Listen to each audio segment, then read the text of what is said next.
Hello and welcome to Thought for June the 24th. Our readings are 1 Samuel chapter 3, Isaiah chapter 49 and Revelation chapters 7, 8 and 9. And our thought is, woe to those who dwell on earth. As we continue reading the final message of Jesus in Revelation, we reflect on how much heart-searching it has caused believers in every generation. Its wonderful visions of an ultimate age of perfection and glory are balanced by the awesome series of woes beforehand.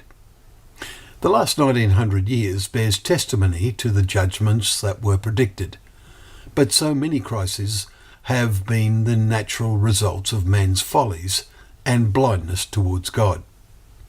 For many in this present age, especially the young, it is hard to relate to the woes and disasters which many chapters describe.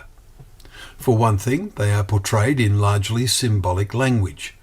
For another, nearly all the present generation have not personally experienced fearful times of crisis.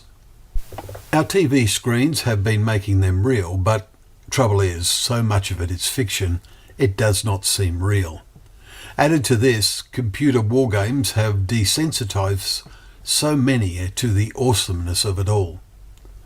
A few still exist who can remember being huddled into shelters with schoolmates because of flying bombs, also seeing gangs of workers under guard because they were prisoners of war. They also experienced the urgent noise of anti-aircraft guns trying to shoot down enemy planes. And we know that awesome weapons of mass destruction exist, and there are powerful rockets able to deliver them. But it's a threat we have become used to.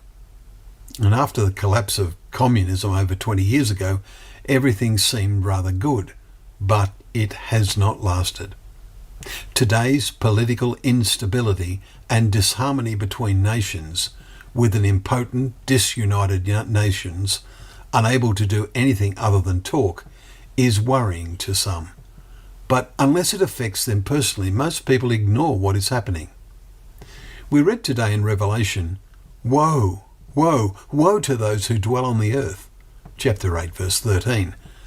And the people who suffer that woe are those people who do not have the seal of God on their foreheads, we read in chapter 9, verse 4. But those who do have that seal are before the throne of God, we read, for the Lamb in the midst of the throne will be their shepherd, and he will guide them to springs of living water, and God will wipe away every tear from their eyes. Chapter 7, verses 15 to 17. When the real day of woe arrives, will you possess the seal of God? Jesus said, "Be ready, for the Son of Man is coming at an hour you do not expect." Well, thank you once again for joining us for Thought for the Day, where together we can open up the pages of God's Word, knowing that Word to be a lamp to our feet and a light to our path.